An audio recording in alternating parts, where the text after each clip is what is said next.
ಆತ್ಮೀಯ ಪ್ರಿಯ ವಿದ್ಯಾರ್ಥಿ ಮಿತ್ರರೇ, ಇವತ್ತು ತುಂಬ ಮುಖ್ಯವಾಗಿರುವಂತಹ ವಿಷಯದ ಕಡೆ ಗಮನ ಕೊಡೋಣ. ವಿಷಯ ಇಷ್ಟೇ, what is the best way to listen to the class. ಯಾವುದು ಸೂಕ್ತವಾಗಿರ್ತಕ್ಕಂಥ ಪದ್ಧತಿ ಇದೆ ಪಾಠ ಕೇಳಿಸ್ಕೊಳ್ಳಿಕ್ಕೆ? ನಾವು ಹೇಳ್ತೀವಲ್ವಾ, ಪಾಠ ಕೇಳಿಸ್ಕೊಳ್ಳೋದು ಒಂದು ಅದ್ಭುತವಾಗಿರ್ತಕ್ಕಂಥ ಕಲೆ. The way you listen to lesson is an art. ಅದೊಂದು ಅದ್ಭುತವಾಗಿರ್ತಕ್ಕಂಥ ಕಲೆ. ಹಾಗಾಗಿ ಅದಕ್ಕೆ ಬೇಕಾಗಿರ್ತಕ್ಕಂಥ ಮೆಥಡಾಲಜಿ ಅಂದರೆ ಪದ್ಧತಿಗಳೇನು, ಇದಕ್ಕೆ ಪದ್ಧತಿಗಳಿರ್ತವೆ ಅಂತಕ್ಕಂಥ ಒಂದು ಪ್ರಶ್ನೆ ಬರುತ್ತೆ ಎಲ್ಲ ಮಕ್ಕಳಿಗೆ. ಸರ್, ನಾವು ಪಾಠ ಕೇಳಿಸ್ಕೊಳ್ತೀವಿ, ಅದರಲ್ಲಿ ಏನು ದೊಡ್ಡ ಮಹಾ ಇದೆ? ಪಾಠ ಕೇಳಿಸ್ಕೊಳ್ಳೋದಕ್ಕೂ ಒಂದು ಪದ್ಧತಿ ಬೇಕಾ? ಹೌದು, ಅದು ಪದ್ಧತಿ ಪ್ರಕಾರವಾಗೇ ಇರಬೇಕು. ಯಾವುದನ್ನೇ ಆಗಿರಲಿ ಕ್ರಮಬದ್ಧವಾಗಿ ನಾವು ರೂಪ ಮಾಡ್ಕೊಳ್ತಾ ಬಂದಾಗ ಏನಾಗುತ್ತೆ, ನಮಗೆ ಸಕ್ಸಸ್ ಅದು ನಮಗೆ ಸಿಕ್ಕೇ ಸಿಗುತ್ತೆ. ಯಾವುದೇ ಪದ್ಧತಿ ಇರಲಾರ್ದೆ ನಾವು ಯಾವುದೇ ಕೆಲಸ ಕಾರ್ಯಗಳನ್ನು ಮಾಡಿದಾಗ ನಮಗೆ ಯಾವುದೇ ಫಲ ಅಂತಕ್ಕಂಥದ್ದು ಸಿಗಲಿಕ್ಕೆ ಸಾಧ್ಯನೇ ಇಲ್ಲ. ಸೊ ಹಾಗಾಗಿ ಮೊಟ್ಟ ಮೊದಲ ಬಾರಿಗೆ ಪ್ರತಿ PU ತರಗತಿಯಲ್ಲಿ ಅಭ್ಯಾಸ ಮಾಡ್ತಕ್ಕಂಥ ವಿದ್ಯಾರ್ಥಿಗಳು ತಿಳ್ಕೊಳ್ಬೇಕಾಗಿರ್ತಕ್ಕಂಥ ಬಹಳ ಮುಖ್ಯವಾಗಿರ್ತಕ್ಕಂಥ ವಿಷಯ ಅಂತಂದರೆ, ನಾವು ಪಾಠವನ್ನು ಹೇಗೆ ತಗೋಬೇಕು, ಹೇಗೆ ರಿಸೀವ್ ಮಾಡ್ಕೋಬೇಕು, ಪಾಠ ಕೇಳಿಸ್ಕೊಳ್ತಕ್ಕಂಥ ವಿಧಾನಗಳು ಹೇಗೆ, ಇದನ್ನು ಫಸ್ಟು ಚೆನ್ನಾಗಿ ಅರ್ಥ ಮಾಡ್ಕೊಂಡ್ಬಿಟ್ರೆ ಇಡೀ ನಮ್ಮ ಎಜುಕೇಷನ್ ಕೆರಿಯರು ನಮ್ಮ ಅಂದ್ಕೊಂಡಿರ್ತಕ್ಕಂಥ ಕನಸುಗಳೆಲ್ಲ ಸಾಕಾರ ಆಗಲಿಕ್ಕೆ ತುಂಬ ಸಹಾಯ ಮಾಡ್ತಕ್ಕಂಥ ಒಂದು ವಿಷಯ. So dear students, let us start the how to listen the class. ಹೇಗೆ ನಾವು ಪಾಠವನ್ನು ನಾವು ಕೇಳಿಸ್ಕೋಬೇಕು, ಹೇಗೆ ತಯಾರಿ ಮಾಡ್ಕೋಬೇಕು ಅಂತಕ್ಕಂಥ ವಿಷಯದ ಬಗ್ಗೆ ಇವತ್ತು ನಾವು ಗಮನಿಸೋಣ. ಸೊ ಹಾಗಾದರೆ what are the steps to receive content in the classroom teaching? ತರಗತಿ ಪಾಠವನ್ನು ರಿಸೀವ್ ಮಾಡ್ಕೊಳ್ತಕ್ಕಂಥ ಟೈಮಲ್ಲಿ ಏನೇನು ಪದ್ಧತಿಗಳನ್ನು ನಾವು ಪಾಲನೆ ಮಾಡಲೇಬೇಕಾಗುತ್ತೆ. ಸೊ ಇದಕ್ಕೆ ಬಹಳ ಮುಖ್ಯವಾಗಿರ್ತಕ್ಕಂಥ ಒಂದು 3 ಅಂಶಗಳನ್ನು ನಾವು ನೋಡ್ತೀವಿ. ಮೊದಲನೇದಾಗಿ ದ ಪ್ರಿಪರೇಷನ್ ಅಂದರೆ ಸಿದ್ಧತೆ. ಎರಡನೇದಾಗಿ ಲಿಸನಿಂಗ್ ಅಟೆಂಟಿವ್ಲಿ, ಗಮನವಿಟ್ಟು ಪಾಠವನ್ನು ಕೇಳಿಸ್ಕೊಳ್ತಕ್ಕಂಥದ್ದು. ಇನ್ನು ಮೂರನೇದು ಪ್ರಾಕ್ಟೀಸ್ ಅಂದರೆ ಅಭ್ಯಾಸ. ಸೊ ಈ 3 ವಿಷಯಗಳನ್ನು ನಾವು ಮನನ ಮಾಡ್ಕೊಂಡ್ಬಿಟ್ರೆ ಯಶಸ್ಸು ನಮಗೆ ಕಟ್ಟಿಟ್ಟು ಬುತ್ತಿ. ತರಗತಿಯಲ್ಲಿ ನಡೀತಕ್ಕಂಥ ಪ್ರತಿಯೊಂದು ಪಾಠ ಯಾವುದೇ ಕಾರಣಕ್ಕೂ ನಮಗೆ ಅದು ನೀರಸ ಆಗಲ್ಲ, ಅದು ಬೋರ್ ಆಗಲ್ಲ. ಅಷ್ಟು ಎಕ್ಯುರೇಟಾಗಿ ನಾವು ಅಭ್ಯಾಸಕ್ಕೆ ಆ ಪಾಠ ನಮಗೆ ಅರ್ಥ ಆಗ್ತಾ ಹೋಗ್ತಾ ಇರುತ್ತೆ. ಸೊ ಹಾಗಾದರೆ ತಡೆಯೋಕ್ಕೆ ಒಂದೊಂದೇ ಕ್ರಮಬದ್ಧವಾಗಿರ್ತಕ್ಕಂಥ ಅಂಶಗಳನ್ನೆಲ್ಲ ನಾವು ನೋಡ್ತಾ ಹೋಗೋಣ.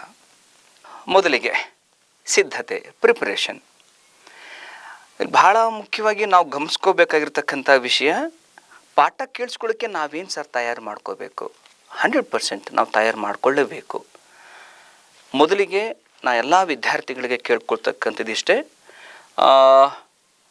ಇವತ್ತು ಪಾಠಕ್ಕೆ ಬರ್ತಾ ಇದ್ದೀವಿ, ಇವತ್ತು ತರಗತಿಗೆ ಹೋಗ್ತಾ ಇದ್ದೀವಿ, ಇವತ್ತು ಫಸ್ಟ್ ಡೇ ಅಥವಾ ಯಾವುದೇ ದಿನ ಆಗಿರಲಿ, ಪ್ರತಿದಿನ ನಾವು ಕ್ಲಾಸಿಗೆ ಎಂಟ್ರಿ ಆಗ್ತಾ ಇದ್ದೀವಿ, ನಾವು ಹೋಗ್ತಾ ಇದ್ದೀವಿ, ನಾವು ಕ್ಲಾಸಲ್ಲಿ ಬರ್ತಾ ಇದ್ದೀವಿ ಅಂತಂದರೆ ಹಿಂದಿನ ದಿನ ಪರಿಪೂರ್ಣವಾಗಿರ್ತಕ್ಕಂಥ ನಿದ್ದೆ ನಮಗಾಗಿರಬೇಕು.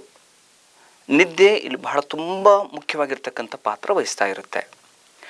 ನಾವು ಚೆನ್ನಾಗಿ ನಿದ್ದೆ ಮಾಡಿಲ್ಲ ಅಂತಂದರೆ ಪಾಠ ಹೇಗೆ ಕೇಳಿಸ್ಕೊಳ್ಳಿಕ್ಕೆ ಸಾಧ್ಯ? ಅದು ಫಸ್ಟ್ ಅವರ್ ಏನೋ ಕೇಳಿಸ್ಕೊಳ್ತಾ ಇರ್ತೀವಿ. ಎಷ್ಟೋ ಟೈಮಲ್ಲಿ ನಾನು ಮಕ್ಕಳಿಗೆ ಹೇಳ್ತಾ ಇರ್ತೀನಿ, ಎಷ್ಟೋ ಮಕ್ಕಳು ಫಸ್ಟ್ ಅವರ್ ಪ್ರಥಮ ಪೀರಿಯಡಲ್ಲೇ ನಿದ್ದೆ ಮಾಡ್ತಿರ್ತಾರೆ. ಸೊ ಅದಕ್ಕೆ 2 ರೀಸನ್ ಇರುತ್ತೆ. ಒಂದು, ರಾತ್ರಿ ಪೂರ್ತಿ ನಿದ್ದೆಗೆಟ್ಟಿರ್ತಕ್ಕಂಥದ್ದು ಅಥವಾ ನಿದ್ದೆ ಪರಿಪೂರ್ಣವಾಗಿ ಆಗದೇ ಇರತಕ್ಕಂಥ ವಿಷಯಗಳು ಒಂದು ಕಡೆ ಆದರೆ, ಎರಡನೇದು ಏನಾಗುತ್ತೆ, ನಮ್ಮ ಆಹಾರ ಪದ್ಧತಿ. ಆಹಾರ ಪದ್ಧತಿಯಲ್ಲಿ ಏನಾಗುತ್ತೆ, ನಾವು ಪಾಠಕ್ಕೆ ಬರ್ತಾ ಇದ್ದೀವಿ, ಅರ್ಧಂಬರ್ಧ ಹೊಟ್ಟೆಯಲ್ಲಿ ಬರಬೇಕಂತಕ್ಕಂಥ ಯಾವುದೇ ಪದ್ಧತಿಗಳಿಲ್ಲ. ನಾವು ಪರಿಪೂರ್ಣವಾಗಿ ಊಟ ಮಾಡ್ಕೊಂಡು ಬರ್ತಕ್ಕಂಥದ್ದು. ಬಟ್ ಅದು ತುಂಬ ಹೆವಿ ಆಗಿರ್ತಕ್ಕಂಥದ್ದು, ಬಹಳ ಆಗಿರ್ತಕ್ಕಂಥದ್ದು ಆಯಿತು ಅಂತಂದಾಗ ಏನಾಗುತ್ತೆ, ಒಂದು ಕಡೆಗೆ ರಾತ್ರಿ ಪರಿಪೂರ್ಣವಾಗಿ ನಿದ್ದೆ ಆಗಿರಲ್ಲ, ಎರಡನೇ ಕಡೆಗೆ ಏನಾಗುತ್ತೆ, ಹೊಟ್ಟೆ ಬಹಳಷ್ಟು ಹೆವಿಯಾಗಿರುತ್ತೆ, ಅರ್ಥಾತ್ ಹೊಟ್ಟೆ ಪೂರ್ಣವಾಗಿರುತ್ತೆ.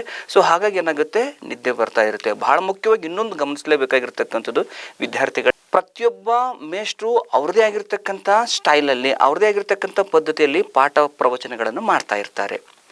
ಒಬ್ಬ ಮೇಷ್ಟ್ರಿಗೂ ಮತ್ತೊಬ್ಬ ಮೇಷ್ಟ್ರಿಗೂ ನಾವು ಯಾವುದೇ ಕಾರಣಕ್ಕೆ ಕಂಪ್ಯಾರಿಸನ್ ಮಾಡ್ತಕ್ಕಂಥದ್ದು ನಾವು ಹೋಗಲೇಬಾರ್ದು. ಒಬ್ಬರ ಪಾಠ ಬಹಳ ನೀರಸವಾಗಿರುತ್ತೆ, ಒಬ್ಬರ ಪಾಠ ತುಂಬ ಆ್ಯಕ್ಟಿವ್ ಆಗಿ ಚಾಕಚಕ್ಯತೆಯಲ್ಲಿ ಅಷ್ಟು ತೀಕ್ಷ್ಣವಾಗಿರುತ್ತೆ, ಮತ್ತೊಬ್ಬರ ಪಾಠ ಮಗದೊಂದು ರೀತಿಯಲ್ಲಿ ಇರಬಹುದು. ಸೊ ನಮಗೇನಾಗುತ್ತೆ, ನಮ್ಮ ಸಿದ್ಧತೆ ರಾತ್ರಿ ಆಗಿರಲಿ ಬೆಳಿಗ್ಗೆ ಆಗಿರಲಿ, ನಮ್ಮ ಆಹಾರ ಪದ್ಧತಿ ಆಗಿರಲಿ, ನಮ್ಮ ಒಂದು ಚಟುವಟಿಕೆ ಪದ್ಧತಿಗಳಾಗಿರಲಿ, ಅದು ಪರ್ಫೆಕ್ಟಾಗಿಲ್ಲ ಅಂತಂದಾಗ ಏನಾಗುತ್ತೆ, ತರಗತಿಯಲ್ಲಿ ನಿದ್ದೆ ಬರ್ತಕ್ಕಂಥ ಅವಕಾಶಗಳು ಜಾಸ್ತಿ ಇರುತ್ತೆ. ಸೊ ಡಿಯರ್ ಸ್ಟೂಡೆಂಟ್ಸ್, ಪ್ರಿಪ್ರೇಷನ್ ಮಾಡ್ಕೋಬೇಕು. ಇಲ್ಲಿ ಇದಿಷ್ಟಕ್ಕೆ ನಾನು ಹೇಳಿದ್ದು ಒಂದೇ ಪಾಯಿಂಟು, ಸಂಪೂರ್ಣವಾಗಿರ್ತಕ್ಕಂಥ ನಿದ್ದೆ ಮೊದಲ ದಿನ ಆಗಿರಬೇಕು, ಅಂದರೆ ರಾತ್ರಿ ಆಗಿರಬೇಕು. ಸೊ ಹಾಗಾದರೆ ಏನೇನು ಅಂಶಗಳನ್ನು ಸಿದ್ಧತೆಯಲ್ಲಿ ಮಾಡ್ಕೋಬೇಕು ಅಂತಕ್ಕಂಥ ವಿಷಯ ನೋಡೋಕ್ಕಿಂತ ಮುಂಚೆ, ಈ ನಮ್ಮ ಬ್ರೈನ್ ಇದೆ ಅಲ್ವಾ, ನಮ್ಮ ಮೆದುಳು ಏನಿದೆ ಅಲ್ವಾ, ಇಡೀ ಪ್ರಪಂಚದಲ್ಲೇ ದ ಮೋಸ್ಟ್ ಡಿಫಿಕಲ್ಟ್ ಕ್ಲೀನಿಂಗ್ ಆಗದೇ ಇರತಕ್ಕಂಥ ಒಂದು ಅಂಶ ಏನಾದರೂ ಇದೆ ಅಂತಂದರೆ ಅದು ನಮ್ಮ ಮೆದುಳು.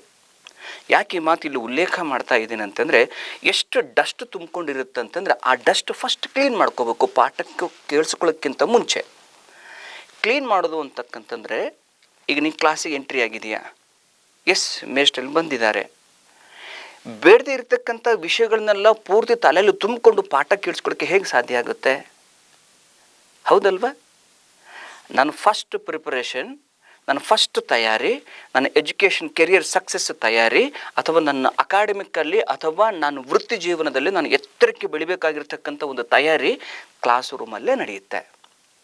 ಕ್ಲಾಸ್ ರೂಮಲ್ಲಿ ನಾನು ಏನು ಬೇಕಾದ್ರೂ ಮಾಡ್ತೀನಿ ಸರ್, ಆಮೇಲೆ ಆನ್ಲೈನಲ್ಲೂ ಓದ್ತೀನಿ ಸರ್, ಆಮೇಲೆ ಫ್ರೆಂಡ್ಸ್ ಹೇಳ್ತಾರೆ ಸರ್, ಬೇರೆದು ಹೇಳ್ತಾರೆ, ಅದು ಎಲ್ಲ ನೆಕ್ಸ್ಟ್ ಸಪೋರ್ಟಿವ್ ಬರ್ತಕ್ಕಂಥ ಪಾತ್ರಗಳು ಹೊರತಾಗಿ the class room content, class room teaching, that is very very important. So ನಾವಿಲ್ಲಿ ಸಿದ್ಧತೆ ಮಾಡ್ಕೊಳ್ತಕ್ಕಂಥ ಟೈಮಲ್ಲಿ ನಮ್ಮ ಮೆದುಳನ್ನು, ನಮ್ಮ ತಲೆಯಲ್ಲಿರ್ತಕ್ಕಂಥ ಕಸವನ್ನು ಫಸ್ಟ್ ಕ್ಲೀನ್ ಮಾಡ್ತಾ ಬರಬೇಕು. ಸೊ ಹಾಗಾದರೆ ಏನೇನು ಮಾಡ್ಕೋಬೇಕು? ಇವತ್ತು ಪಾಠ ಇದೆ, ಬೆಳಗ್ಗೆ 9 ಗಂಟೆಗೆ ಕ್ಲಾಸ್ ಸ್ಟಾರ್ಟ್ ಆಗುತ್ತೆ, 11 ಗಂಟೆಗೆ ಪೀರಿಯಡ್ ಇದೆ, ಕೆಮಿಸ್ಟ್ರಿ ಇದೆ, ಫಿಸಿಕ್ಸ್ ಇದೆ, ಎಕನಾಮಿಕ್ಸ್ ಇದೆ, ಯಾವುದೇ ಆಗಿರಲಿ, ಅದೇ either commerce either science. So before going to that ನಾವೇನು ತಯಾರು ಮಾಡ್ಕೊಳ್ಬೇಕು, ಏನು ಮಾಡಬೇಕು? Read the highlights. For example, ray optics ಅಂತಕ್ಕಂಥ ಫಿಸಿಕ್ಸಲ್ಲಿ ಒಂದು ಕಂಟೆಂಟ್ ಸ್ಟಾರ್ಟ್ ಮಾಡ್ತಿದ್ದಾರೆ ಅಂದ್ಕೊಡ್ರಿ ಫ್ಯಾಕಲ್ಟಿ. ಬಿಫೋರ್ ಮೊದಲೇ ಗೊತ್ತಾಗಿರುತ್ತೆ, ನಾಳೆ ಏನು ಪಾಠ ಮಾಡ್ತಾರೆ, ಅಥವಾ ಇವತ್ತು ರೇ ಆಪ್ಟಿಕ್ ಪಾಯಿಂಟ್ಸಲ್ಲಿ ನೆಕ್ಸ್ಟ್ ಪಾಯಿಂಟ್ ಯಾವುದೋ ಒಂದು ಸಬ್ ಟಾಪಿಕ್ಸ್ ಎಲ್ಲ ಹೋಗ್ತಾ ಇರುತ್ತೆ.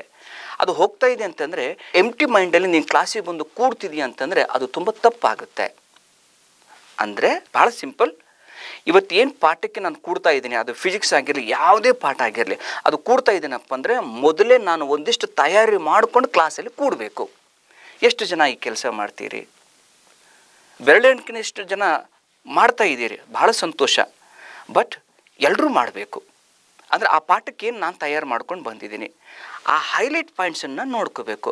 ಇಡೀ ರೇ ಆಪ್ಟಿಕ್ಸ್ ಪಾಯಿಂಟ್ಸನ್ನು, ರೇ ಆಪ್ಟಿಕ್ ಟಾಪಿಕನ್ನು ಪೂರ್ತಿ ಕಣ್ಣಾಡ್ಸ್ಕೊಂಡು ಬರಬೇಕಂತಕ್ಕಂಥದ್ದು ಏನೂ ಇಲ್ಲ, ಪೂರ್ತಿ ಓದ್ಕೊಂಡು ಬರಬೇಕಂತಕ್ಕಂಥದ್ದು ಏನೂ ಇಲ್ಲ.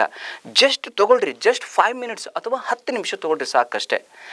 ಟೈಟಲ್ಸ್ ನೋಡಿರಿ, ರೇ ಆಪ್ಟಿಕ್ಸ್, ಓಕೆ ಏನಿದು, what is the importance of that particular topic, you can cross check.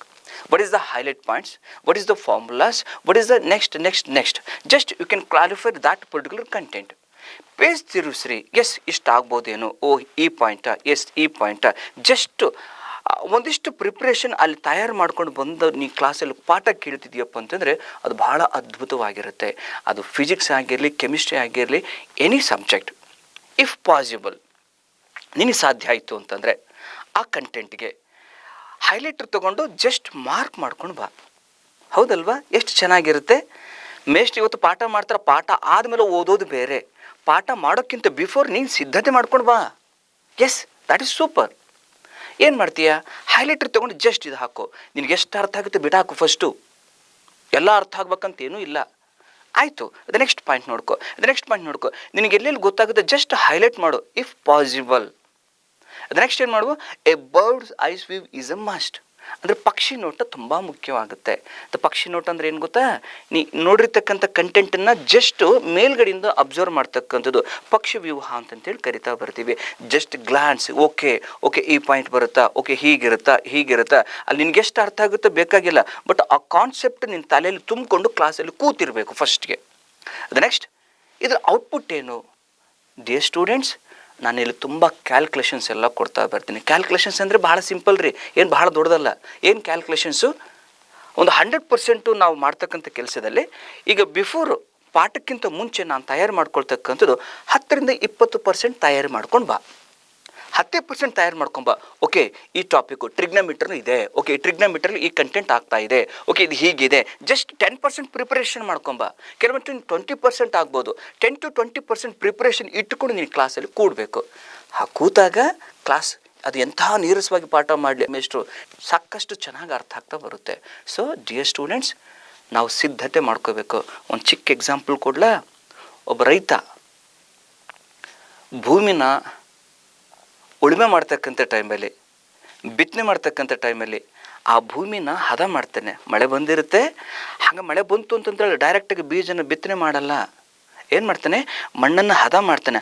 ಆ ಭೂಮಿನ ಸಿದ್ಧತೆ ಮಾಡ್ತಾನೆ. ಫಸ್ಟು ಸಿದ್ಧತೆ ಮಾಡಾದ ಮೇಲೆ ಬೀಜವನ್ನು ಬಿತ್ತಾನೆ, ಅದು ಮೊಳಕೆ ಹೊಡೆಯುತ್ತೆ. ತಯಾರು ಮಾಡ್ಬೇಕಲ್ರಿ? ಒಂದು ಬಿಸ್ನೆಸ್ ಮಾಡ್ತೀಯ, ಬಿಸ್ನೆಸ್ ಮಾಡ್ಬೇಕಂದ್ರೆ ಏನು ಬೇಕೋ ಅದನ್ನೆಲ್ಲ ಪ್ರಿಪ್ರೇಷನ್ ಮಾಡ್ತೀಯ. ಯಾವ ಶಾಪ್ ಹಾಕಬೇಕು, ಹೇಗೆ ಹಾಕ್ಬೇಕು, ಎಷ್ಟು ಇನ್ವೆಸ್ಟ್ ಮಾಡ್ಕೋಕೆ ಪ್ರತಿಯೊಂದು ಕ್ಯಾಲ್ಕುಲೇಷನಲ್ಲಿ ಮಾಡ್ತೀವ.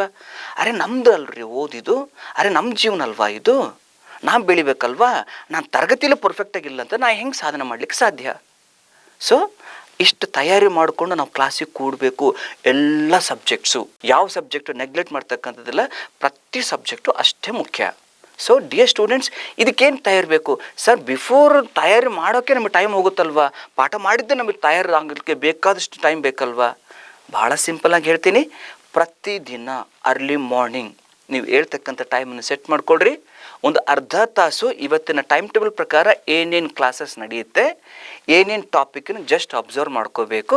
ಜಸ್ಟ್ ಗ್ಲಾನ್ಸ್ ಮಾಡ್ಕೊ, ಹೈಲೈಟ್ ಮಾಡ್ಕೊ, ಟಿಕ್ ಮಾಡ್ಕೊ, ಇಷ್ಟು ಸಿದ್ಧತೆ ಮಾಡ್ಕೊಂಡು ಬಾ. ಅದು 10% ಮಾಡ್ಕೊಂಬ ಸಾಕು. Within half an hour will get the clarity. ಬರೀ ಅರ್ಧ ತಾಸಲ್ಲಿ ಸಾಕು, ಏನು ಬೇಕೋ ಅದೆಲ್ಲ ಕ್ಲಾರಿಟಿ ಸಿಗುತ್ತೆ. ಅಷ್ಟು ಮಾಡ್ಕೊಂಡು ಬಾ.